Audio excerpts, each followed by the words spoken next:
이번 대법원 판례는 임대차 기간이 만료되어 보증금과 장기수 선충당금 등을 정산하는 과정에서 임대인이 계약 해지 시점을 잘못하여 정산하였다고 하면서 공제한 보증금 등을 돌려달라고 임차인이 임대인에게 소를 제기한 사건에 대한 판례입니다. 사건 2023-58,672 임대차 보증금 등반환 청구의 소. 이 사건은 임대차 종료 시 비일비재하게 있는 사건으로 보는 사람에 따라서는 상당히 애매모호한 판결일 수 있다고 생각됩니다. 개업 공인중개사 등 이와 관련되는 분들에게 도움이 되고자 연찬하도록 합니다. 1. 사안의 개요를 보겠습니다. 임차인이 원고이고 임대인이 피고입니다. 임대인과 임차인은 2019년 3월 4일 이 사건 부동산을 임대차 기간 2019년 3월 10일부터 2021년 3월 9일까지 2년간 임대차 보증금 2억 원, 월차임 168만 원으로 임대차 계약을 하였습니다. 여기서 눈여겨볼 것은 2021년 3월 9일까지 이 날짜가 임대차 계약 기간의 종료일입니다. 1. 임차인은 임대인에게 임대차 계약의 갱신을 요구하는 통지를 하였습니다. 이는 2021년 1월 15일 임대인에게 도달하였습니다.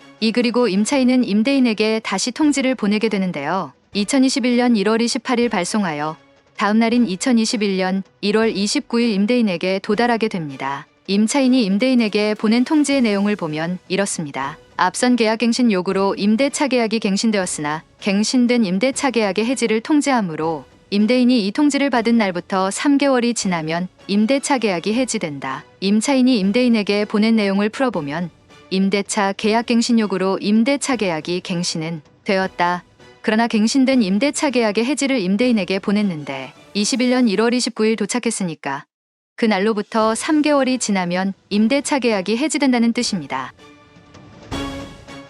최초 계약 기간의 종료일이 2년간 계약이 끝나는 날 2021년 3월 9일의 다음 날이 아니고 그 이전에 계약갱신 요구를 하고 그 계약갱신이 되면 임차인은 언제든지 계약 해지를 할 수 있으니까 그 계약 해지 통지를 도착한 날로부터 3개월이 지나면 임대차 계약이 해지된다고 임차인은 주장하고 있는 거죠. 그리고 계속 보겠습니다.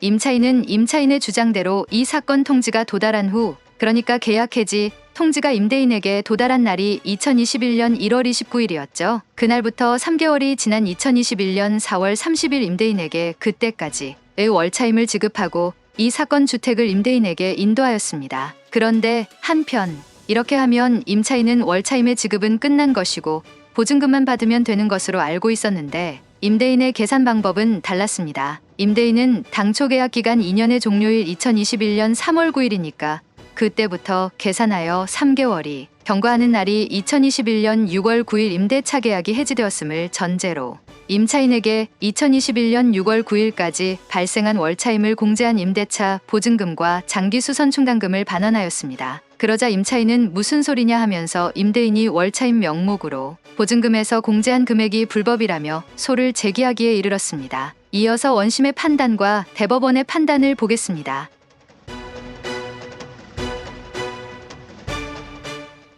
이 원심의 판단 이유를 보면 임차인은 주택임대차보호법에 따라 21년 1월 4일 계약갱신을 요구하였고 원고는 정당한 사유를 들어 거절하지 못하였으므로 임대차 계약은 2021년 3월 10일부터 2023년 3월 9일까지 2년간으로 계약갱신이 되었다는 것입니다. 임차인의 이 사건 통지는 갱신된 임대차 계약 기간이 개시되기 전인 2021년 1월 29일에 임대인에게 도달하였으나 이 사건 통지에 따른 해지의 효력은 갱신된 임대차 계약 기간이 개시되는 2021년 3월 10일부터 3개월이 지난 2021년 6월 9일에 발생한다고 하면서 2021년 6월 9일을 기준으로 차임을 정산하면 임대인이 임차인에게 반환할 임차보증금은 없다고 판시하여 임대인의 손을 들어주었습니다. 그러나 대법원의 판단을 달랐습니다.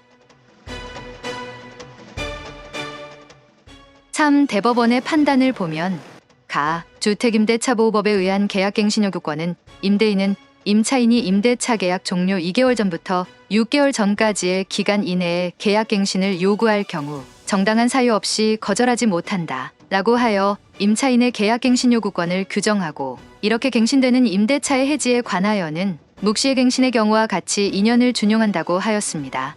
한편 묵시의 갱신에 따라 계약이 갱신된 경우 임대차의 존속기간이 2년임에도 불구하고 임차인은 언제든지 임대인에게 계약 해지를 통지할 수 있다 라고 규정하고, 계약갱신 요구에 의안해지는 임대인이 그 통지를 받은 날부터 3개월이 지나면 그 효력이 발생한다 라고 규정하고 있다는 거죠. 이러한 주택임대차보호법 규정을 종합하여 보면, 임차인이 임대차 계약의 갱신을 요구하면 임대인에게 갱신 거절 사유가 존재하지 않는 한 임대인에게 갱신 요구가 도달한 때 갱신의 효력이 발생한다고 하였고, 갱신 요구에 따라 임대차 계약에 갱신의 효력이 발생한 경우 임차인은 언제든지 계약의 해지 통지를 할 수 있고, 해지 통지 후 3개월이 지나면 그 효력이 발생하며, 이는 계약 해지의 통지가 갱신된 임대차 계약 기간이 개시되기 전에 임대인에게 도달하였더라도 마찬가지다라고 대법원은 판시하고 있습니다.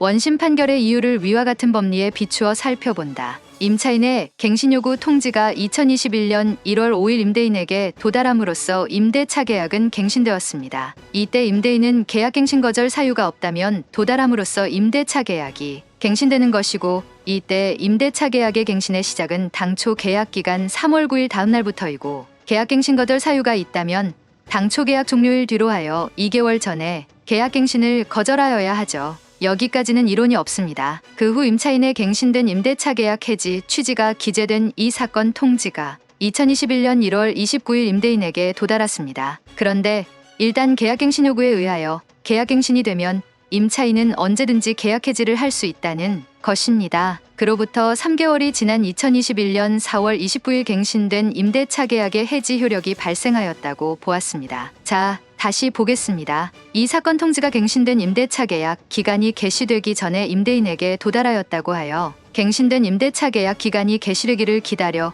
그때부터 3개월이 지나야 이 사건 통지에 따른 해지 효력이 발생하는 것은 아니다라고 대법원은 판시하고 있습니다. 따라서 임차인으로서는 임대차 계약의 해지 효력이 발생한 2021년 4월 29일을 기준으로 미지급 차임 등을 공제하고 남은 임대차 보증금 및 장기수 선충당금이 있으면 임대인이 이를 임차인에게 반환하도록 하는 판단을 하였어야 한다로 하였습니다. 그런데도 원심은 이 사건 통지의 효력이 갱신된 임대차 계약 기간이 개시되기를 기다려 그때부터 3개월이 지난 2021년 6월 9일에 발생한다고 보고, 다시 말하면 당초 임대차 계약 종료일이 21년 3월 9일이니까 그 다음 날부터 3개월이 지난 날인 2021년 6월 9일 효력이 발생한다고 보아 이날을 기준으로 차임을 공제하면 임대인이 임차인에게 반환할 임대차 보증금 및 장기수 선충당금이 없다고 판단하였다 하였습니다. 이러한 원심의 판단에는 주택임대차보호법상의 묵시적 갱신의 경우 계약의 해지와 계약갱신 요구에 의한 계약의 해지, 규정에 따른 갱신된 임대차 계약 해지, 통지의 효력 발생 시점 등에 관한 법리를 오해하여 판결에 영향을 미친 잘못이 있다고 판시하였습니다. 결론. 원심 판결을 파기하고 사건을 다시 심리 판단하도록 원심법원에 환송하기로 하여 관여 대법관의 일치된 의견으로 주문과 같이 판결한다고 하였습니다. 주문은 원심 판결을 파기하고 사건을 서울고등법원에 환송한다입니다. 관련 조항, 주택임대차보호법 제6조 계약의 갱신, 제6조 2 묵시적 갱신의 경우에 계약의 해지, 제6조 2 3계약 갱신 요구 등 사건 2023-58,672 임대차 보증금 등반환 청구의 사건에 대하여 살펴보았습니다. 관련 판결문은 다운로드할 수 있도록 링크 시켜 놓겠습니다. 같이 만들어가는 부동산 팩트체크, 구독, 좋아요, 그리고 여러분의 좋은 의견을 댓글로 부탁드립니다.